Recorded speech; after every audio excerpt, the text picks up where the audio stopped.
Il y a des commémorations dont la Chine se passerait bien.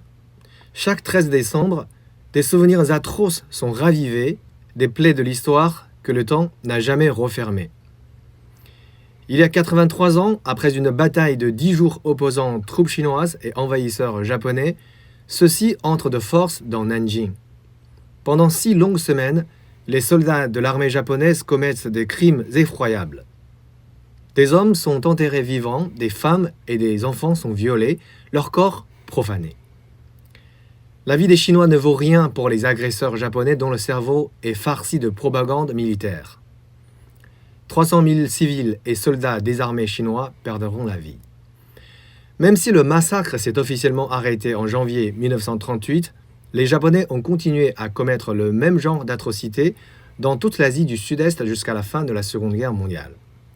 Excepté la condamnation à mort du général Matsui en 1946, considéré comme le responsable du massacre de Nanjing, le Japon n'a jamais vraiment reconnu les crimes commis par ses soldats.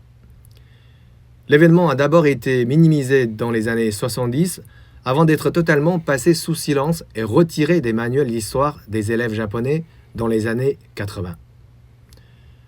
En 1994, le ministre japonais de la Justice Shigedo Nagano qualifie même le massacre de fabrication. Entre révisionnisme et refus de présenter des excuses officielles à la Chine, l'attitude du Japon sur cette question reste un point d'achoppement majeur entre les deux pays.